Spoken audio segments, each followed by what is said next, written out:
Suppose करो ये ovary, ठीक है, अभी बहुत डिटेल में तो नहीं जा सकते, अपन रिवीजन कर रहे हैं, बट बेसिक्स बता। इस पार्ट को क्या बोला था, ये जो मेड्यूला और साइड्स में क्या होता है, कॉर्टेक्स होता है। पूरे को अपन ने ओवरी का स्ट्रोमा कहा, ओवरी की जर्मिनल एपिथेलियम यहाँ, और सिंपल क्यूबॉइडल एपिथेलियम, इसके प्राइमोडियल जर्म सेल यानी ऊगोनिया की बात कर रहे हैं। ध्यान से सुनो, इस पे 2022 में भी PYQ आया है, ध्यान से सुनिएगा, ठीक है। स्पर्मेटोजेनेसिस कब शुरू होता है, प्यूबर्टी पर GnRH निकलेगा, वो FSH को स्टिमुलेट कराएगा और फिर उसके एंड्रोजन बनेंगे और फिर स्पर्मेटोजेनेसिस होगा, वो सारी कहानी होगी। पर फीमेल का, मान लो कि लड़की है X, उसका एग बनना तभी शुरू हो गया जब वो माँ की कोख में थी, यानी कि बिफोर बर्थ ही शुरू हो जाता है। तो उस समय पर ऊगोनिया से ऊगोनिया और ऊगोनिया से प्राइमरी oocyte बनते हैं, और वो प्राइमरी oocyte प्रोफेज 1 डिप्लोक्लिनिया अत्यंत, तो उनकी रक्षा करने के लिए उनकी चारों तरफ यही जो कॉर्टेक्स का टिश्यू है, इसकी सेल्स भी एक लेयर रहती है, सिंगल ग्रैन्युलोसा सेल, इसे बोलते हैं प्राइमरी फॉलिकल। एक्चुअली पहले प्राइमोर्डियल फॉलिकल बनते हैं, ये फ्लैट सेल्स होते हैं, फिर ये ट्यूब जैसे होते हैं, तब इसे प्राइमरी फॉलिकल बोलते हैं। कायदे से आप MBBS में पढ़ेंगे, जन्म पर प्राइमोर्डियल फॉलिकल होते हैं, पर NCERT में लिखा है क्लियरली कि primary follicle from birth till puberty, ये प्राइमरी फॉलिकल लिखा है NCERT में, NCERT के बारे में। तो प्राइमरी फॉलिकल का क्या मतलब है, सिंपल सा मतलब है, इसमें प्राइमरी oocyte है जो अटका हुआ है, अरेस्टेड, डिप्लोटीन यानी प्रोफेज 1, और साथ में चारों तरफ जो है वो ग्रैन्युलोसा या फॉलिकुलर सेल है, और उनकी सिंगल लेयर NCERT की अ लेयर ऑफ मतलब सिंगल, ठीक है।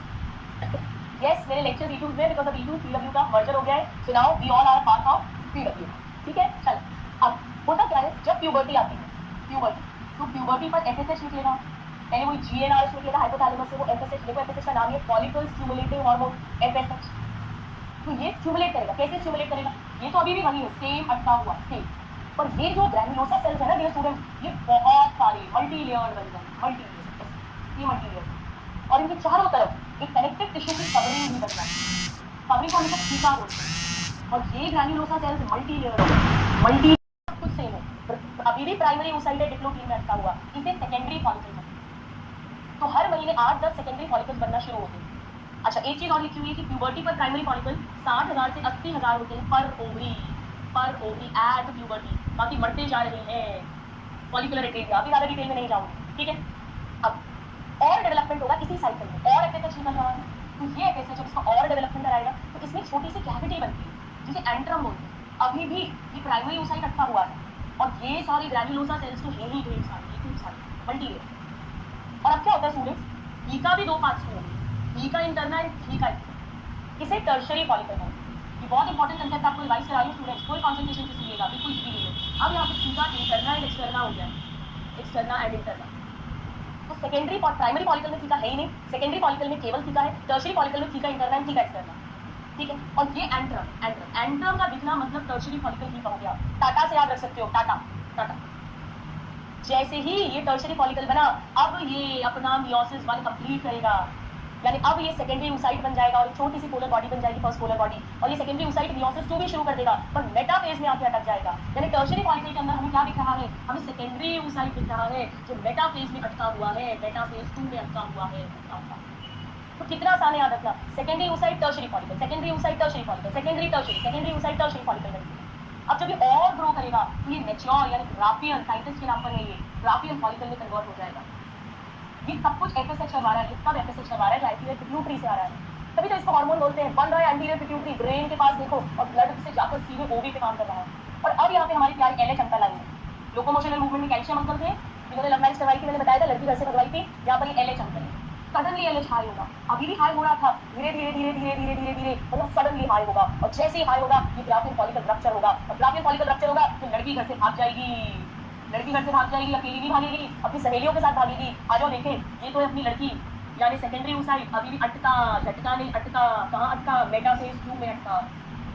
इसकी फ्रेंड कौन सी है, जैसे ही सेकेंडरी oocyte बनता है ना माय डियर स्टूडेंट्स, वैसे ही यहाँ पे ज़ोना पेल्यूसिडा बन जाती है। ध्यान रखना, ज़ोना पेल्यूसिडा नॉन सेल्यूलर है, सेल्स की नहीं बनी हुई है, सिंपल शुगर और प्रोटीन यानी जीबी ग्लाइकोप्रोटीन की बनी। और यही जो कुछ सेल्स थे इसके आसपास के, वही सेम ग्रैन्युलोसा सेल्स, कुछ लेयर्स, सम लेयर्स ये आसपास के, इन्हें कोरोना रेडिएटा कहते हैं। रेडिएटा क्योंकि आसपास रेस जैसे हैं, कोरोना सेंटर में। तो लड़की किसके साथ भागी है, सेकेंडरी oocyte की दो पक्की सही है, ज़ोना एंड कोरोना। क्या नाम है, ज़ोना कोरोना, ये की बात करिए, ओव्यूलेशन होगा, ठीक है। अब अंकल को बड़ा दुख होता है थोड़ी देर बाद, तो क्या करें, तो ये जो माता पिता है, ग्राफियन फॉलिकल जो रप्चर हो गया है, रप्चर्ड ग्राफियन फॉलिकल, ये बोलते कोई बात नहीं, माता पिता तो हमेशा बच्चों का भला ही चाहते हैं। अगर ये लड़की फैलोपियन ट्यूब में पहुंची, वहां स्पर्म आया, ओव्यूलेशन हुआ, शादी हुई, तो हम तो इनकी घर गृहस्थी तैयार करके रखते हैं। क्या है इनकी घर गृहस्थी? ध्यान से सुनो। ये जब डेवलप हो रहा है ना, तो ये जो ग्रैन्युलोसा सेल्स होते हैं ना स्टूडेंट्स, ये ईस्ट्रोजन निकाल रहे हैं, और ये ईस्ट्रोजन यूट्रस की एंडोमेट्रियम को मोटा कर रहा है, यानी प्रोलिफरेट कर रहा है। मैं आपको मेंस्ट्रुअल साइकिल भी यही पढ़ा रही हूँ, ध्यान से समझो, रिलेट करके आपको मजे आ जाएंगे। तो मैंने क्या कहा, लगातार फॉलिकल डेवलप हो रहा है और उससे ईस्ट्रोजन निकल रहा है और वो एंडोमेट्रियम को मोटा कर रहा है, प्रोलिफरेट कर रहा है। ये सब भविष्य के लिए तैयारी की जा रही है। अगर फर्टिलाइजेशन हुआ तो इम्प्लांटेशन के लिए घर एंडोमेट्रियम तैयार होगा। तो ईस्ट्रोजन तो बढ़ ही रहा। अब क्या होगा? अब ये जो ग्राफियन फॉलिकल है, ये कॉर्पस ल्यूटियम में कन्वर्ट हो जाएगा। कॉर्पस ल्यूटियम भी हार्मोन्स निकालेगा और ढेर सारा लॉट ऑफ प्रोजेस्टेरॉन निकाला जाएगा, और ये प्रोजेस्टेरॉन एंडोमेट्रियम में ग्लैंड्यूलर यानी सिक्रीटरी बनाएगा, ताकि अगर इम्प्लांटेशन हो तो खाना पीना बचे। प्लस देखो, ईस्ट्रोजन कौन निकालता था? Follicular cell. तो फॉलिकल तो रप्चर ही हो चुका है, यानी अब ये काम भी किसी ही करना पड़ेगा, तो लिटिल ईस्ट्रोजन। और प्रेगनेंसी के एंड में ये रिलैक्सिन भी निकालता है, क्यूबिक सिम्पाइसिस रिलैक्स करने के लिए। और एनसीईआरटी में नहीं लिखा, पर यही अगर बहुत ज्यादा एफएसएच हो रहा है तो इनहिबिन भी अभी बताया था, कॉर्पस ल्यूटियम से भी निकलते हैं, ग्रैन्युलोसा सेल से भी निकलता है और वहां से भी निकलता है। अब अगर फर्टिलाइजेशन हुआ तो ये कॉर्पस ल्यूटियम मेंटेन रहेगा, प्रोजेस्टेरॉन मेंटेन रहेगा, एंडोमेट्रियम सिक्रीटरी बनी रहे ताकि, और ब्लीडिंग नहीं होगी, पीरियड्स नहीं आएंगे, मेंस्ट्रुएशन नहीं होगा। और अगर फर्टिलाइजेशन नहीं हुआ, इफ नो फर्टिलाइजेशन, अगर शादी नहीं हुई, तो अब लड़का क्या करेंगे?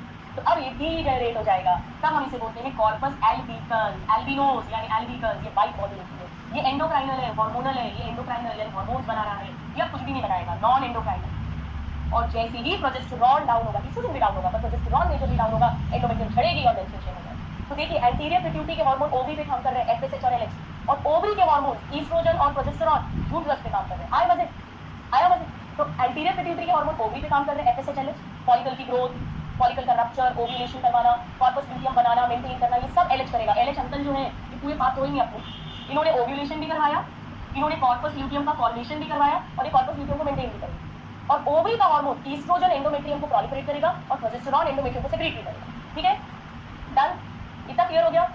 चलिए, एक महीने में एक ओवरी से ही ओव्यूलेशन होता है। अगर जनवरी में राइट ओवरी में ये सब हुआ है तो फरवरी में लेफ्ट ओवरी, फिर मार्च में राइट ओवरी, यानी हर एक साल में 6 महीने राइट ओवरी और 6 महीने लेफ्ट ओवरी से ओव्यूलेशन होता है। इसीलिए अगर किसी के ओवरी सर्जिकली निकालनी पड़े या जन्मजात नहीं लेने से कई पेशेंट्स हैं, तो भी नेचुरल प्रेगनेंसी हो सकती है, पर हाँ, चांसेस फिर साल में 6 बार होंगे, पर हम उस डिटेल में अभी नहीं जाएंगे। ठीक है, चलिए, हो गया क्लियर सबको? स्क्रीनशॉट लेना है तो ले लो, फिर मैं आगे बढ़ जाती हूँ। प्रेगनेंसी हार्मोन प्रोजेस्टेरॉन कहलाएगा, जो मेंटेन करता है।